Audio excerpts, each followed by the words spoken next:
എന്നാൽ ഈ മെയ് മാസം 20-ന് പണിമുടക്ക് തീരുമാനിച്ചിട്ട് ആ പണിമുടക്കുമായി കേന്ദ്ര സർക്കാരിന് നോട്ടീസ് നൽകിയിട്ട് അക്കാര്യത്തെ സംബന്ധിച്ച് ട്രേഡ് യൂണിയൻ സംഘടനകളെ വിളിച്ച് സംസാരിക്കാനോ ചർച്ച ചെയ്യാനോ കേന്ദ്ര ഗവൺമെന്റിന്റെ പ്രതിനിധികൾ ആരും തന്നെ തയ്യാറായില്ല. ആ പണിമുടക്ക് നടന്നോട്ടെ എന്നുള്ള നിലപാടാണ് കേന്ദ്ര സർക്കാരിന്റെ. ആ നിലപാട് ഇപ്പോഴും ആവർത്തിച്ചുകൊണ്ടേയിരിക്കുകയാണ്. ഈ നമ്മുടെ രാജ്യത്ത് മെയ് മാസത്തിൽ യുദ്ധസമാനമായ ഒരു സാഹചര്യം പാകിസ്ഥാനുമായി ബന്ധപ്പെട്ട് ഉയർന്നു വരികയും കാശ്മീരിലെ ആ വിഷയങ്ങളോട് ബന്ധപ്പെട്ട് ഒരു യുദ്ധത്തിന്റെ അന്തരീക്ഷം നമ്മുടെ രാജ്യത്ത് രൂപപ്പെട്ടു വന്നു. ആ ഒരു സാഹചര്യത്തിൽ മറ്റെല്ലാ കാര്യങ്ങളും മാറ്റി നിർത്തി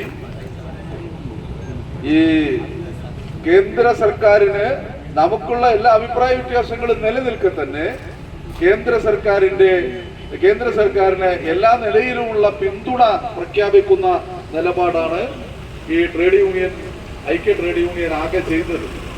ആ പിന്തുണ പ്രഖ്യാപിച്ചുകൊണ്ടാണ് കേന്ദ്ര സർക്കാരിനോടുള്ള ഭിന്നത മാറ്റിവെച്ചുകൊണ്ട് ഈ പണിമുടക്ക് തന്നെ മാറ്റിവെച്ച് കേന്ദ്ര സർക്കാരിനെ പിന്തുണയ്ക്കുന്ന നിലപാട് സ്വീകരിച്ചത്. എന്നിട്ടാണ് നമ്മൾ ഈ തീയതിയിലേക്ക് അത് മാറ്റിവെച്ചത്. പക്ഷേ വളരെ മോശമായ ഈ പണിമുടക്കിനോട് മുഖം തിരിഞ്ഞു നിൽക്കുന്ന ഒരു സമീപനമാണ് കേന്ദ്ര സർക്കാർ സ്വീകരിച്ചത്.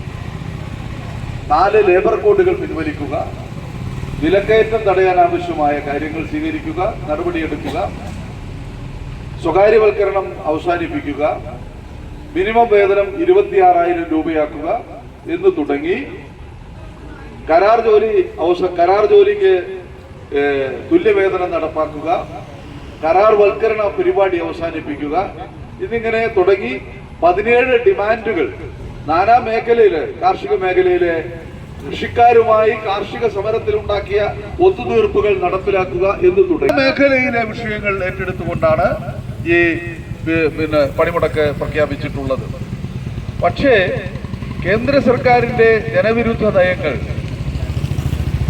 ജനദ്രോഹ നയ സമീപനങ്ങൾ, വിലക്കയറ്റം വർദ്ധിപ്പിക്കുന്നതിന് സഹായകരമായ നയങ്ങൾ, ഈ രാജ്യത്തെ തൊഴിലില്ലാതെയാക്കുന്നതിന് സഹായകരമായ നയങ്ങൾ, കാർഷിക മേഖല തകർക്കുന്ന നയങ്ങൾ, ഇത് തുടർന്നുകൊണ്ടേയിരിക്കുകയാണ്. അത് കൂടുതൽ ശക്തിപ്പെടുത്തിക്കൊണ്ടുള്ള നയ സമീപനമാണ്